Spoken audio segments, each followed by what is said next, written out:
नमस्ते दोस्तों, NS TV horror stories में आपका स्वागत है। तो चलिए बढ़ते हैं आज की कहानी की ओर।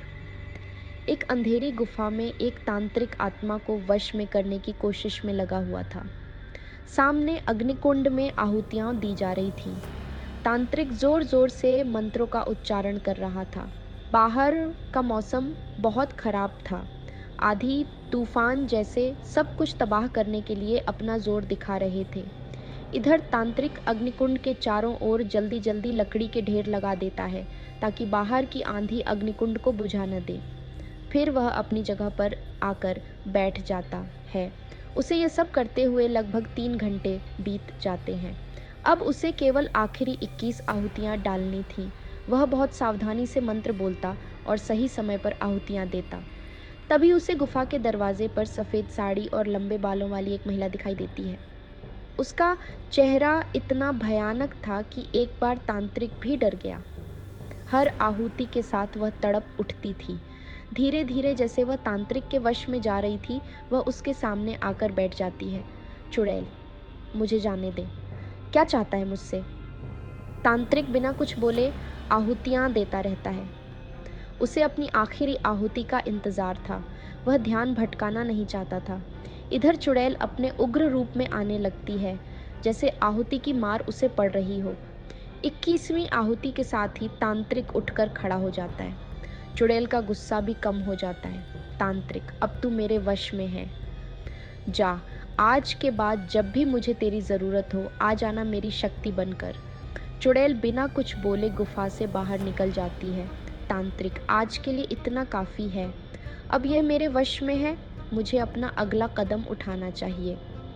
इधर इस सब से बेखबर सैकड़ों किलोमीटर दूर गुजरात में सेठ भंवरलाल जी के घर कई वर्षों के बाद पोता हुआ। ये खबर सुनते ही घर में खुशी के ढोल बजने लगे। पूरे मोहल्ले में मिठाई बांटी गई। सेठ भंवरलाल जी अपने पोते के आने की खुशी में पूरे नगर में दावत दी गई। कई सालों बाद उनके आंगन में खुशियों ने दस्तक दी थी, लेकिन इस बात से भंवरलाल के छोटे भाई सोहनलाल को गहरा धक्का लगा।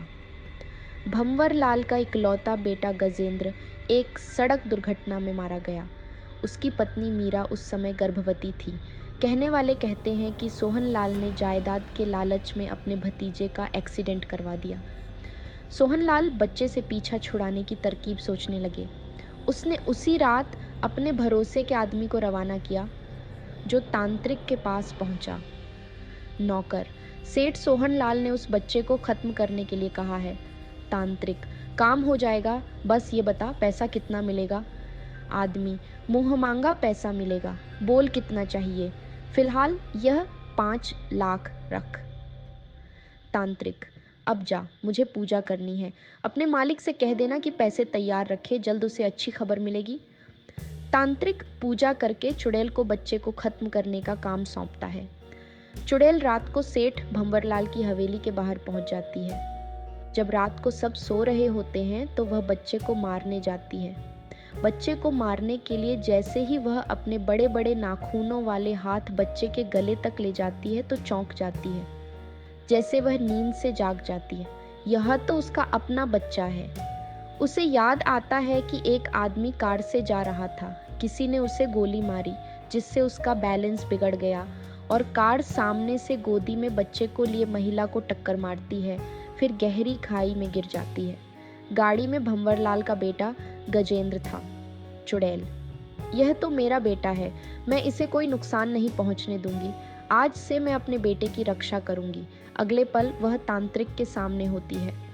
तांत्रिक, हो गया काम, जा अब आराम कर। चुड़ैल, अभी तू पूजा नहीं कर रहा है और न ही मैं तेरे वश में हूँ। पहले यह बता कि किसने तुझे बच्चे को मारने के लिए कहा था। तांत्रिक, अच्छा अभी बताता हूँ। वह अग्निकुंड की ओर जाने लगा, लेकिन चुड़ैल के एक वार से नीचे गिर गया। चुड़ैल उसकी छाती पर बैठ गई। तांत्रिक, मुझे मत मार, मैं तुझे छोड़ दूंगा। चुड़ैल, पहले उसका नाम बता। तांत्रिक, उसके चाचा सोहनलाल ने। चुड़ैल, उस बच्चे को किसी ने छुआ भी तो मैं उसे जीवित नहीं छोड़ूंगी। यह कहकर चुड़ैल तांत्रिक के गले में अपने नाखून घुसाकर उसे मार देती है। सुबह सभी को सोहनलाल की लाश घर की छत पर मिलती है। उसके मुंह से खून बह रहा था, जैसे किसी ने छाती पर चोट की हो। चुड़ैल अपने बच्चे के आसपास रहने लगी ताकि उसे कोई नुकसान न पहुंचा सके। एक दिन भंवर लाल जी ने पंडित जी को घर बुलाया। भंवर लाल जी, पंडित जी, बच्चे के नामकरण के लिए कोई अच्छा मुहूर्त निकालिए। पंडित जी, रुको यजमान, इस घर पर तो चुड़ैल का साया है। पंडित जी ध्यान लगाकर सारी बात समझ जाते हैं। वह सारी बात भंवर लाल जी को बताते हैं।